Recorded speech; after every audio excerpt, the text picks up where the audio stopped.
जय हिंद दोस्तों, मैं महेंद्र शर्मा स्वागत करता हूं वन वर्ल्ड हिंदी में। आपका उम्मीद करता हूं आप खुश और स्वस्थ हैं।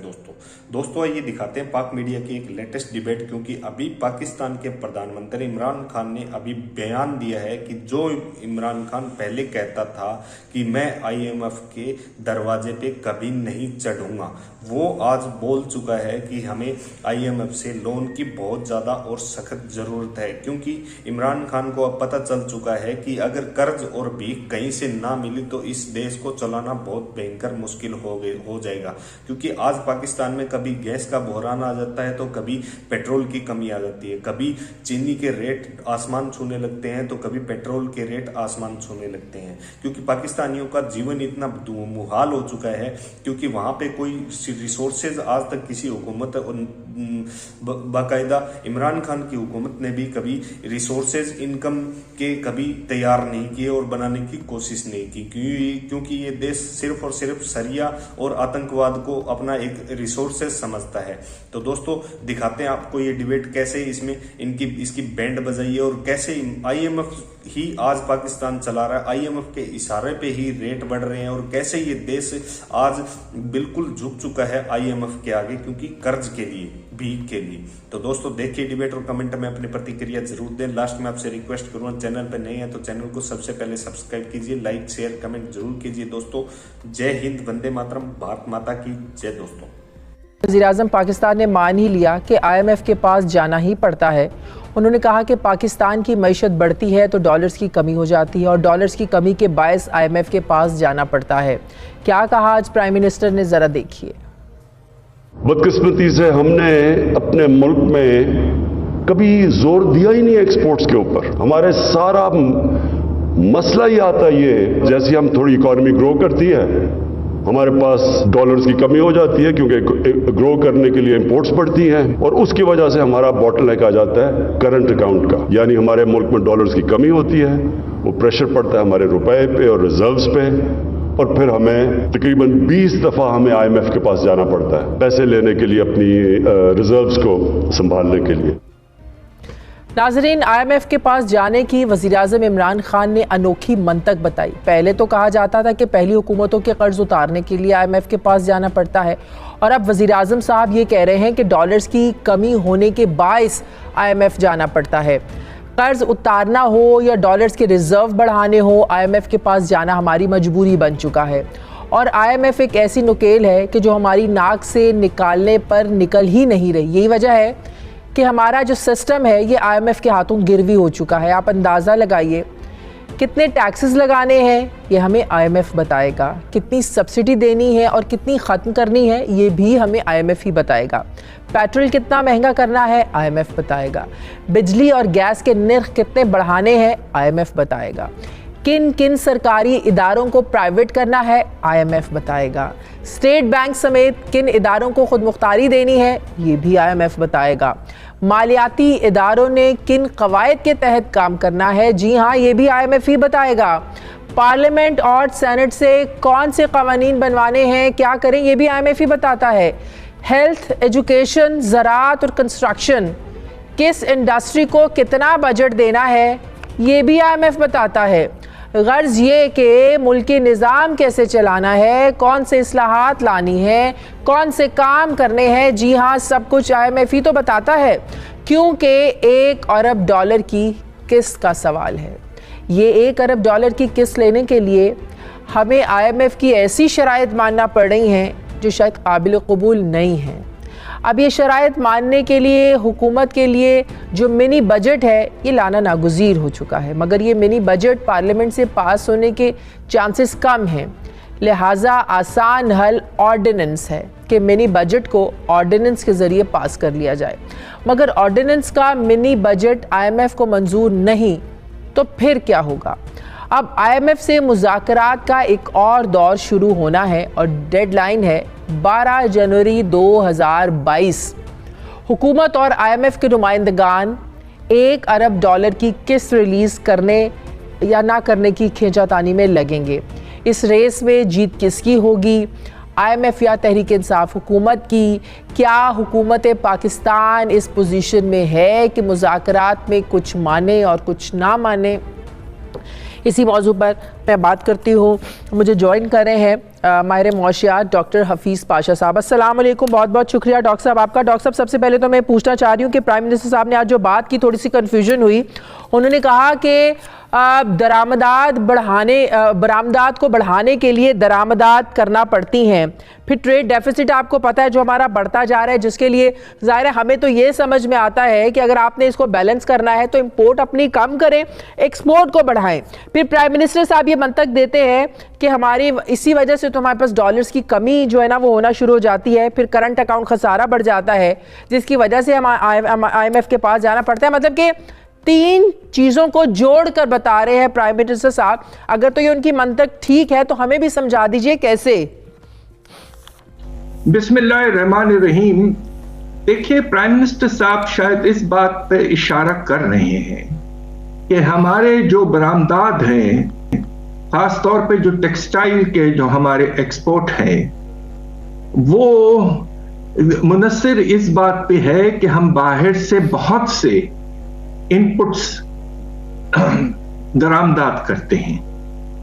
अब आपका एक्सपोर्ट अगर फर्ज कीजिए कि 15 अरब डॉलर तक पहुंच जाए टेक्सटाइल्स की, तो कम से कम 4 से अरब डॉलर तक के आपको इनपुट्स बाहर से मंगवाने पड़ेंगे। सबसे नुमाया इसमें जो एग्जांपल है वो कपास है। तकरीबन आधी रिक्वायरमेंट आपकी कपास की आप बाहर से मंगवा रहे हैं आजकल। तो शायद ये कह रहे हैं कि दरामदात इसलिए भी बढ़ते हैं कि जब आप बरामदात बढ़ाने की कोशिश करते हैं तो इनपुट्स बाहर से मंगवाने पड़ते हैं, जिसके नतीजे में असर पड़ता है। मगर यकीनन इनपुट्स तो आउटपुट से कम होंगे, तो अगर बरामदात बढ़ेंगे, जो दरामदात बढ़ता है, इसकी एक वजह यह भी है कि जो फूड आइटम्स हमें इंपोर्ट करने पड़ते हैं, जैसे कि पिछले साल चीनी भी इंपोर्ट की, गंदम भी इंपोर्ट की, कपास भी मंगवानी पड़ी, इस वजह से भी तो दरामदात का बिल बढ़ता है। जी बिल्कुल बिल्कुल। देखिए, हमारा ज़री शोबे में पहली दफा बहुत अरसे के बाद आप देखिए कि 3 आइटम्स में हम डेफिसिट में चले गए हैं। एक वक्त ऐसा था इस सेंचुरी के आगाज में, जब पाकिस्तान तकरीबन एक एक्सपोर्टर बन चुका था कॉटन का, और हम वीट में सेल्फ सफिशिएंट हो गए थे। कपास में काफी हद तक 14 मिलियन बेल तक हम लेके चले गए थे, और पिछले साल 3 से 7 मिलियन बेल कर पाए आप।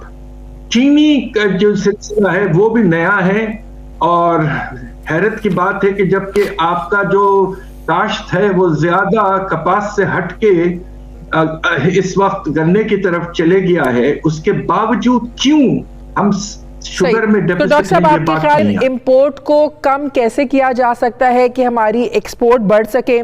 क्या इसको बैलेंस करने के लिए हमें कुछ मखसूस फूड आइटम्स को की जो इंपोर्ट है उसको रोकना होगा?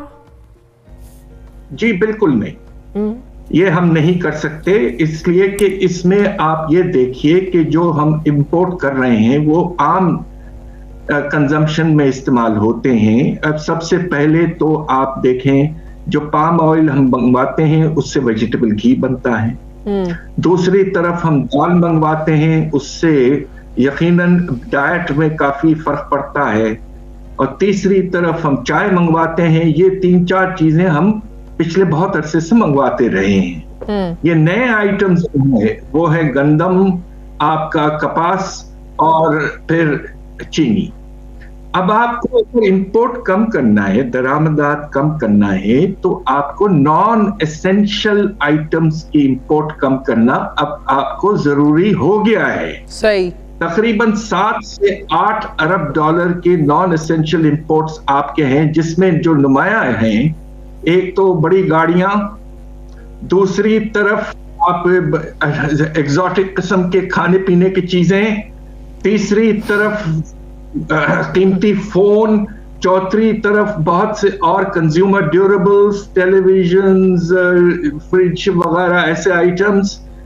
अब होता है कि ये आइटम सारे वक्ती तौर पर या तो आपको सख्त कोटा लगाना पड़ेगा या आपको इस सख्त कंट्रोल्स लाने पड़ेंगे। इसलिए या तो आपको सख्त कोटा लगाना पड़ेगा या आपको इस सख्त कंट्रोल्स लाने पड़ेंगे, इसलिए कि आपका तिजारती खसारा बिल्कुल सर अगर सिर्फ जुलाई से दिसंबर तक देखें तो जो हमारी सिर्फ इंपोर्ट रही है ये 29.9 बिलियन डॉलर और नवंबर में हमारा जो करंट अकाउंट खसारा ये भी 1.91 बिलियन डॉलर बढ़ा है सर।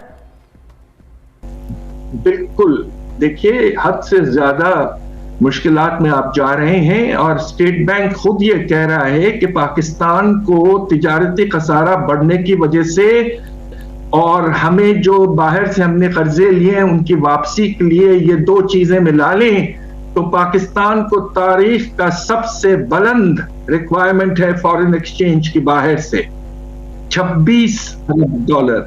26 अरब डॉलर, इतना बड़ा अमाउंट तारीख में कभी ऐसा नहीं हुआ।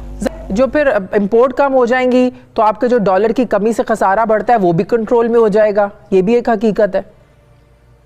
बिल्कुल जी बिल्कुल, और वक्त आ गया है, अब सिर्फ बातों पर महदूद नहीं रखें, आपको अब एक्शन की तरफ जाना है।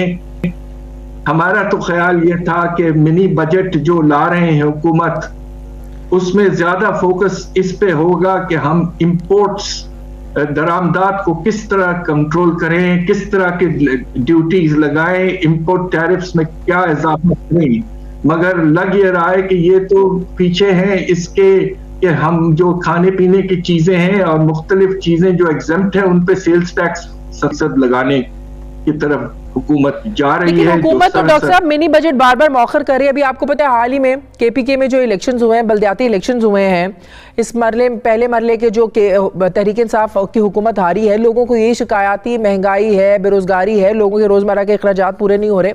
अब 12 जनवरी को हमें IMF के पास हम लोगों को जाना है, 1 अरब डॉलर की किस्त मिलनी है, उससे पहले जो प्रायर एक्शंस हैं वो हमें पूरे करने हैं। जाहिर है मिनी बजट हमें लेके आना है। मिनी बजट अगर हम लेके आएंगे उसमें आप टैक्सेस लगाएंगे, महंगाई का एक तूफान आएगा, फिर उस महंगाई के तूफान के बाद जब आप इलेक्शन के दूसरे मरहले में जाएंगे तो आपको नुकसान होगा। इसका मतलब हुकूमत तो बीच में फंस के रह गई है। एक तरफ आपके इलेक्शंस है केपीके में, दूसरा मरहला वो है, फिर पंजाब में भी होने हैं लेकिन उससे ज्यादा जरूरी 1 अरब डॉलर की किस्त है। तो हुकूमत करे तो क्या करे? जी इस वक्त मुश्किलात बढ़ चुके हैं और हुकूमत के पास यकीनन ये डिसीजन लेना है। देखिए जो प्रायर एक्शंस IMF के साथ तय किए गए हैं वो सिर्फ ये सेल्स टैक्स के एग्जेम्पशंस को हटाने का नहीं है, आपको अगले साल के आगाज में बिजली के निर्खों में इजाफा करना पड़ेगा। आपको हर महीने पेट्रोलियम लेवी को 4 रुपए से बढ़ाना पड़ेगा। आपको सेल्स टैक्स पेट्रोलियम प्रोडक्ट्स पे आपने खत्म कर दिए थे, उनको वापस लाना पड़ेगा। मैं अगले 5 मिनट चीजों के बारे में बात कर सकता हूँ, मैं यहीं रुक जाता हूँ, बेहतर है।